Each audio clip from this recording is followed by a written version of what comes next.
I get the cheat code, I'm a beast. They said they'll never let me out of lease. Stop all the cap, I'm just tryna see. You really back what you talk on the beat. They put me in, I'ma walk on the beat. I eat my plate and it make me obese. I been pushing lyrics like a kingpin. And when today we got no Hey, what's upper? Adidas. I'm feeling that. I like the bucket, man. Yeah. You like my shirt? I love the shirt. Oh. And you know where that shirt's available? On the website. You know where that shirt's available? On the website. On the website. Can we get the mug, Larry? Can somebody pass us the mug? You know where the mugs are available? On the website. We actually just reached into the website and are pulling this mug completely out of the... It's all good. Backfired. It's okay, cool. Listen. It's okay. Players fuck up too. And as you can see... takes a lick and keep on taking. That was all part of the plan, that's a good quality. That's good quality. Kids, you're gonna knock it off the table, all of that. Look. You guys needed to hear that so you knew it wasn't Same plastic, baby. This is the real one right here. Not the two, the one. One time for blame, man. Cup, man. One time for the whole crew. I like how you did that, bro. I like how you tried to like, we're gonna test. We have an amazing team. Kingpin, that's the whole point. I love it. Porcelain, Kobayashi. Get it. And you should see how the rest of the team is now clowning that member of the team behind the camera. It's a riot. No, I definitely love these coffee cups, man. You know they got them in black on the website too. Yes. Mm-hmm. The black one is real sleek. Yes. And it's also made real thick, real good quality. I got a couple of them at the house. Pause. Yeah, pause. Yeah. Okay. You guys ready? Yeah. Yeah, come on. Okay. I don't think we ever spoke on this before. There are moments in the industry where people quit or get fired. Right. And it may or may not happen to certain people, but if, let's just say, you're working for somebody, could be working for a record label, and maybe you don't feel appreciated or you're slighted, or maybe you do something to get fired. What does one do to kind of overcome that? Because it happens. That's a great topic. You just got to keep going on in life. Like you can't let somebody else's opinion of what you're delivering change your trajectory. I don't know. I'm weighing this because I don't know anybody in the industry that just does one thing. Yeah. You know, like so many people do so many different things. So if you've got 3 different things that you're doing in the industry and one stream of income stops, you just pivot and focus on the other streams and add more. So I'm trying to think of somebody that just does one thing that could get. I don't know. I guess also on the transition side of it, to me, firing means you did something wrong. Mm-hmm.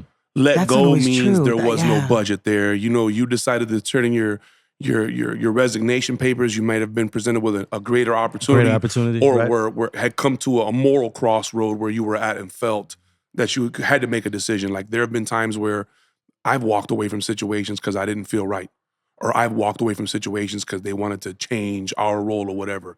So there have been times where the money hasn't been there for us to continue services, and then there's been I don't feel you guys have done anything for me. And the only way, it's just like we've talked about that balancing on a bike. You're gonna quit, get fired, make mistakes, errors in building. That's the point. The point is overcoming that. If you get into a job, if you get into a label, and you only learned how to do that one thing and only learned how to communicate with one person, you deserve to get fired. Get the fuck out the way, clown. Bozo. You're in the way. You didn't come here to learn how any of this works. So you weren't an asset. You never made yourself an asset. We talked about that on one of the shows too. Get in the building and outwork everybody. I guarantee you, the person who outworks everybody will never be able to explain to you what it feels like to be fired, because all they've ever done is excel. They've turned in 2-week notices and got to another job because they don't know what it is to go in there. Let me explain something to you, Rari. When you give 100%, that means you did just the bare minimum, bro. You did exactly what you had to do. That's 100% of it. Give me 120. That means you know exactly what you had to do and you did more. 100%, that's for people that are accepting. You want more, then you give more. And that's just it. And those people that give more, I don't think anybody that's ever given more can tell you they've been fired. If they have, they got fired one time and they never learned put from themselves. it. Yeah, they never put themselves back in that situation. I was going to say definitely learn from it. The music industry is very emotional, so it's actually easy to get fired. I had a client that used to walk in and fire his staff once a month. And then he would call me on his way home and say, get everybody back.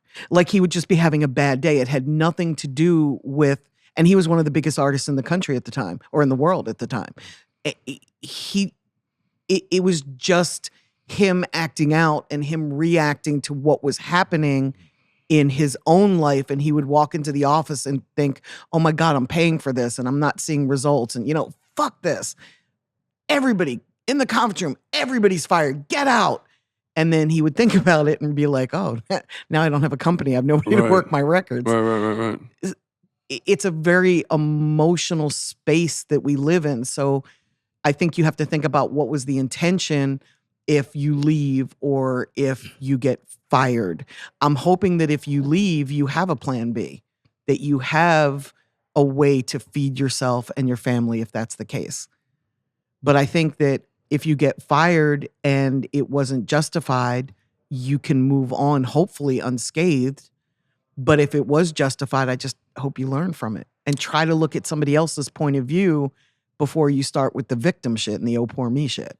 I'll also add, I was at Streets Now for 2015, and I left. A better opportunity. I had the opportunity to work under Greg Street for 1.5 years. So I left Streets Now for 5, went to V103. And to me, that was like my college. A lot of people question why I left Streets because I was on the DJ Holiday show Monday through Friday. Then I had my own show Sunday. So I was talking a lot, and I went to not talking at all and only talking on Saturday. But learning from Greg, I learned how to break records on air. He's and the godfather. Learned how to ask questions in the interview comfortably. I learned how to make people like me. You learned how to do 50 things at once. I learned how to do multiple things. I learned how to be tapped in with the community. I've learned how to do initiatives that give back to kids. That's why I'm so big on like my kids. Reading with Rari. My Reading with Rari. Yeah. Just wrote my own book.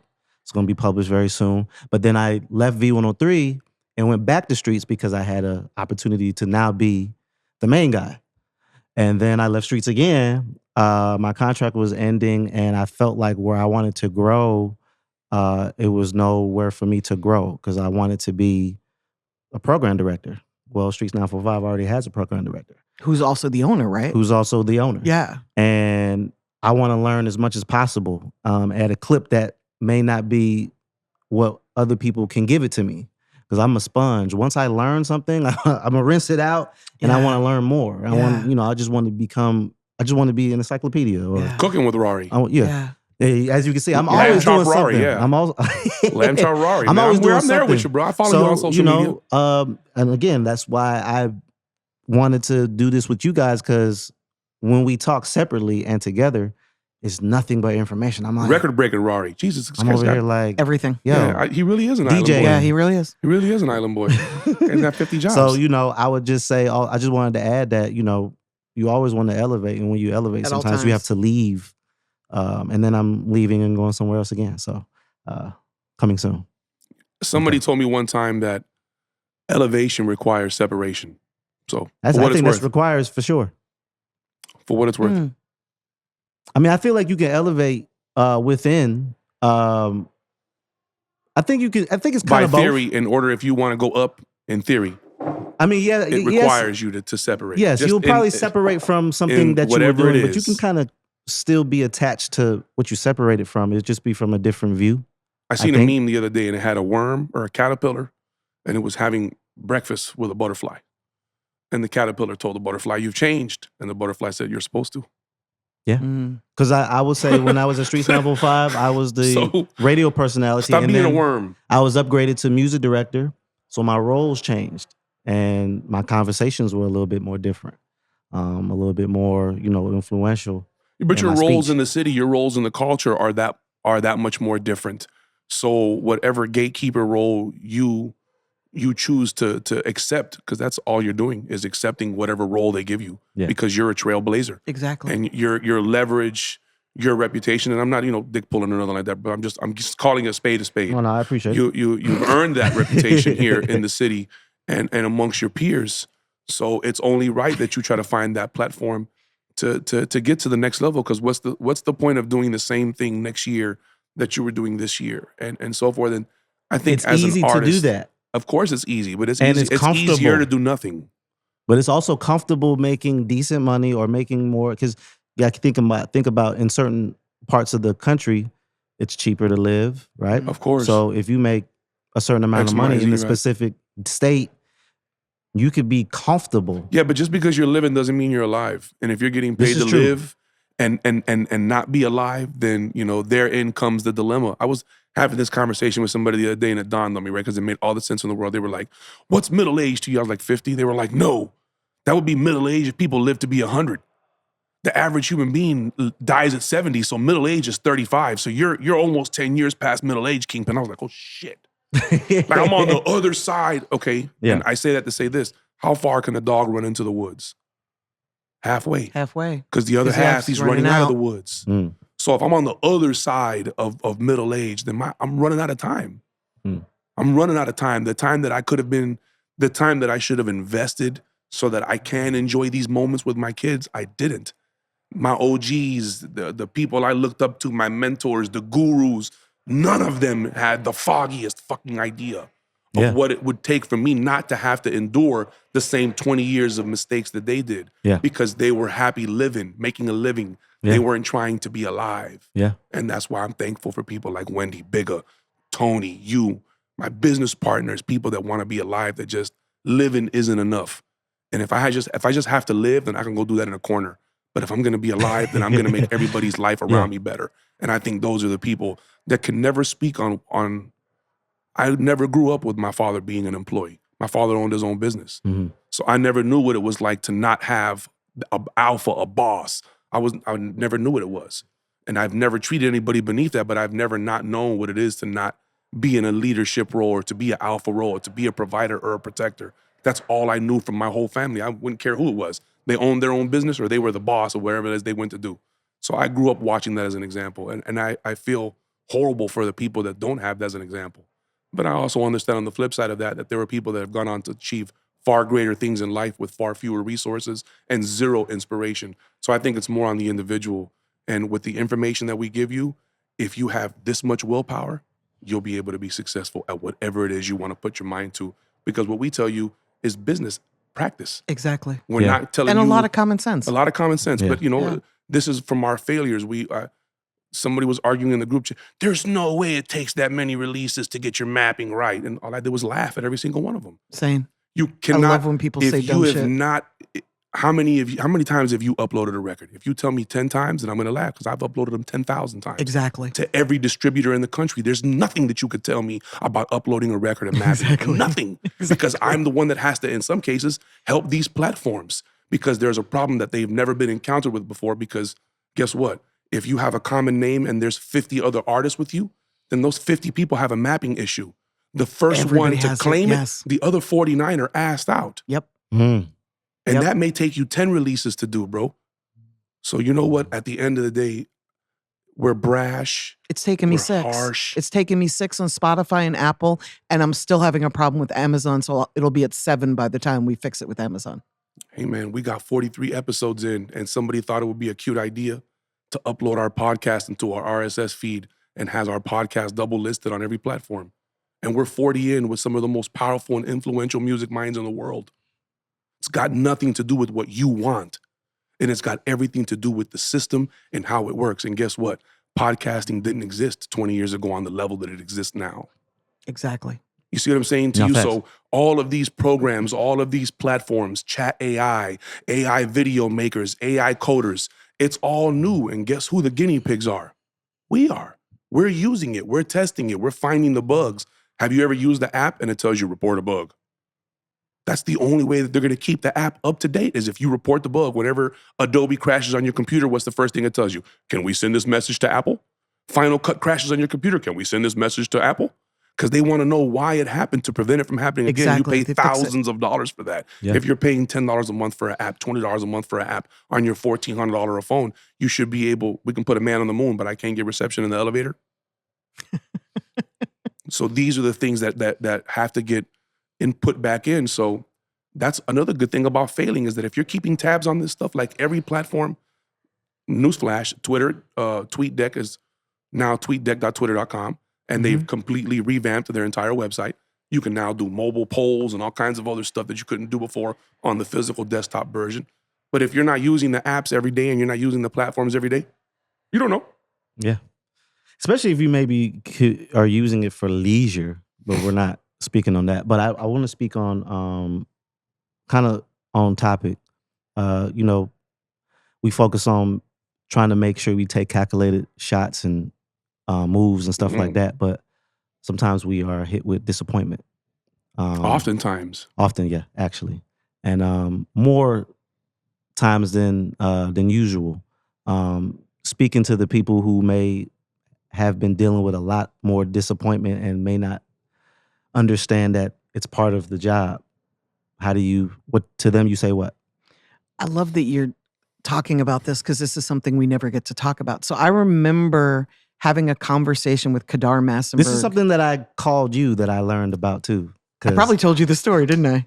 I can't wait to listen. I'm gonna listen now. So at the time, Kadar was running Motown Records, and he asked me how I was doing, and I was a little frustrated because you told me the story. I felt like I was putting in so much effort for so many different things, and like I felt like very little was coming into fruition, and I was really frustrated. And I just opened up to him, and it's very rare that I share my frustrations, but I just opened up to him that day, standing on a street corner, and I said, I'm really frustrated because out of every 10 things I try, only 4 of them are working. Like there's 6 things that aren't working. And he cocked his head, he looked at me and he said, 4 things are working? He's like, I'd hire you on the spot right now.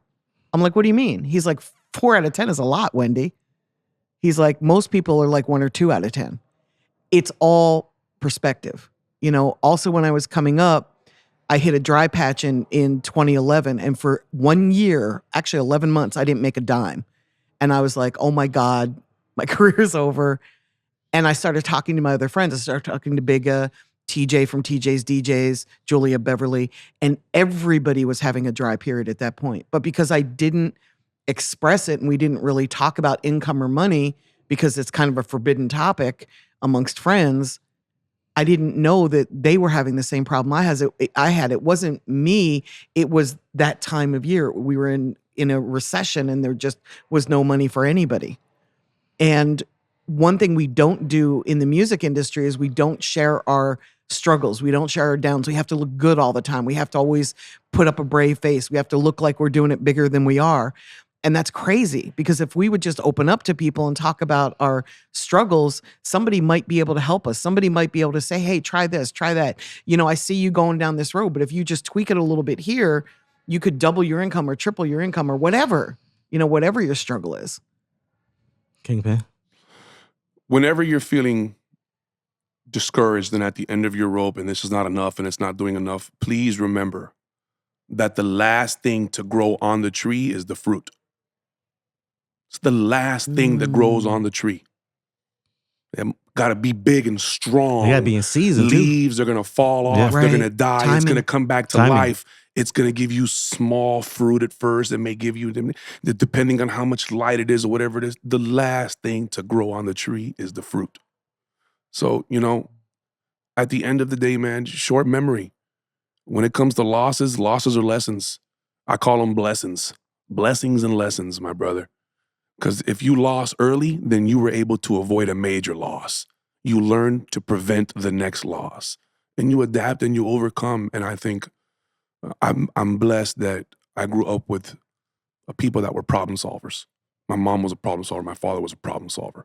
So I've been blessed with that. I see something and I want to solve the solution. I want to reverse engineer. I want to figure it out. You are a fixer. And I take pride in that. You know what I mean? And understanding that, it kind of limits me to what failure is. Because there's nothing that I'm doing. Nobody is perfect. Yeah. Right? So I understand that I'm not trying to be perfect. I'm trying to be efficient. I want to add one thing real quick.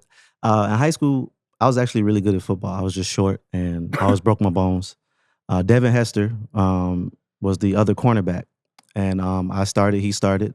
Devin Hester is about to be a Hall of Famer. One of the best return men of all time. He went to Chicago, right? To the Bears, right? Went to the Bears. Yeah. One of the best return men of all time. Broke Deion Sanders' record. He was NFL. a fool. But in high school, we both played cornerback. He's number 2 in the country. I'm not ranked at all, but I'm a starter because I'm good. Right. And I played cornerback, so I covered the wide receiver. And I never forget, everyone kept picking on me. No matter every week we played, I got all the action because I was short. I was fast, but I was short. And I would people were scoring me all the time. We would win the game, but people were scoring me. I would have maybe one pass breakup. I remember one time, my coach was like, "Look, both they receivers are 6'5". They're probably gonna score on you, but you need to stop him at least one time tonight. And we're gonna I'm gonna make sure the coach does his job on offense. And I ain't gonna try to be long-winded, but I made a play that day. I made a play. It was a big play. I stopped a touchdown from happening. We won the game. Damn right. And I was the player of the game, even though I got scored on twice. It wouldn't matter. So I learned very early about taking losses and people picking on me, all type of shit. So I feel like I'd be battle tested when I be dealing with it. I was just telling Wendy right before we started our show today. I was like, I don't think I done been through every type of natural disaster, hurricane, For real. bad situation, see somebody Sparring. shot, killed, all type of shit. I done been through so much shit. So much that shit. in my brain, I'm so calm when it's some type of adversity. I'm literally just as calm as hell. I think my issue is when I can't control something that I'm accustomed to controlling. Right. So, you know, I think Right. as what we do, we try to make sure we control things to where Right. we know that it's possibly a high percentage chance it's going to win. Right. And sometimes if something goes wrong, which it tends to happen, I get frustrated. Yeah, you like to be the head coach. You don't like to be the coordinator. And you don't like to fail. I think that's I my don't thing. like to I lose, hate yeah. it. It makes me... If I'm makes going to me lose, it's going to be on my furious. terms. I don't want to lose because you're lazy or incompetent. I want to lose Right. because I'm lazy and incompetent. Exactly. But sometimes in Yeah. our Something line of I work... did. Something that I did, Something absolutely, fucked yeah. up. But sometimes Yes. in our line of work, we try to do that, but then sometimes if the players outside of us fail, sometimes that can get frustrating. Sometimes it's It artists. gets very frustrating, but you know what? Artists could go to Money jail. makes it happen, but anger gets it done. Ah. And that's when I'm like, get the fuck out of my way. I got it. I got it. And if you're not going to watch me do it right and learn how to do it right, then I don't fucking need you around me Funny no story. more. Right. Funny story. Right. My wife kept saying, "Why are you always doing such and such?" I'd be like, "Because I know it's going to get done correctly. Right. I can get someone else to do it, but if I don't do it, it's not going to get done correctly.